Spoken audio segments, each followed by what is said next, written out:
Good morning. First of all, I would like to welcome yung mga taga-parokya ng Mahal na Birhen ng Santo Rosario mula sa Amaya, Tansa, Cavite. Kayo ba yung merong mga kwintas na blue? No? Okay, so welcome po. Anong oras kayo umalis ng Cavite? 5. Okay. So umuulan na nung umalis kayo. Kayo ang nagdala ng biyaya ng ulan.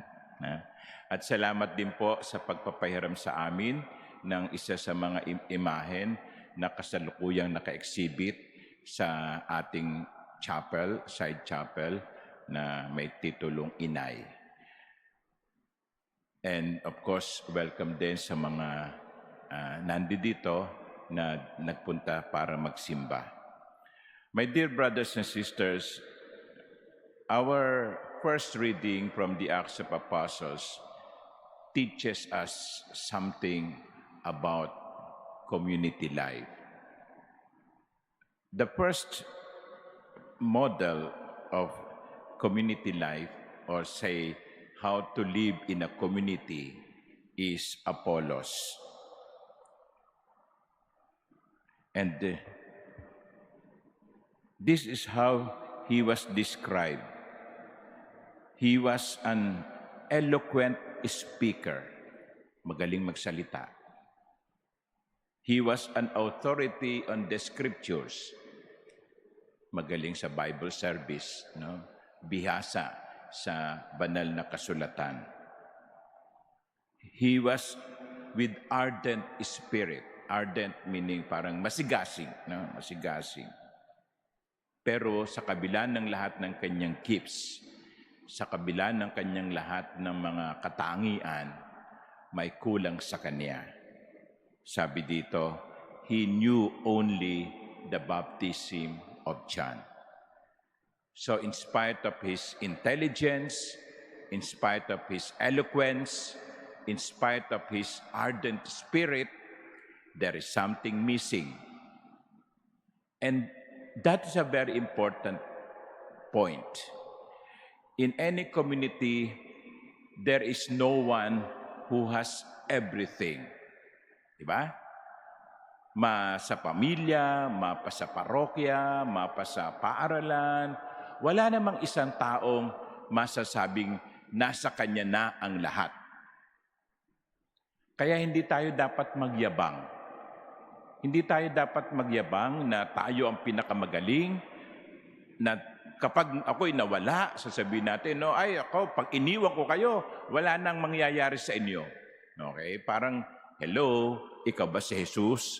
No? Kasi guminsan ganyan no? Sa isang samahan, sa isang organization ng parokya, minsan may mga ganong tao na ang feeling nila sila si Jesus. Nasa kanila na ang lahat. But here, Apollos, in spite of his eloquence, intelligence, and knowledge of scriptures, was humble enough to admit that he did not have everything. Pasok ngayon si Priscilla and Aquila na nakikinig sa kanya. At sina Priscilla at Aquila, na dalawang mga alagad na ni Jesus, tagasunod na ni Jesus, ay inakay si Apollos upang ipaliwanag sa kanyang may kulang pa sa kanya. And Apollos was open enough, humble enough to admit that he did not have everything. Na mayroon pang kulang sa kanya, na marami pa siyang pwedeng matutunan, na pwede pa siyang maturuan. Yan ang dapat na attitude ng bawat isa sa atin na naglilingkod. Na tanggapin na na hindi lahat ay nasa atin. Na kailangan natin ng iba na kukumpleto sa ating kakulangan. Kapag nagsimula kang mag-isip, no, na nasa iyo na, alam mo na ang lahat, no, Mr. Know-it-all, then you stop growing. You stop growing. Kaya ang tunay na alagad, the authentic disciple, is someone who is humble enough to admit, I should keep growing. Pero, meron din tayo matututunan kina Priscilla at Aquila. No? Ano yon? Hindi sila bara-bara. Hindi rin naman sila mayabang. Hindi nila nilait si Apollos.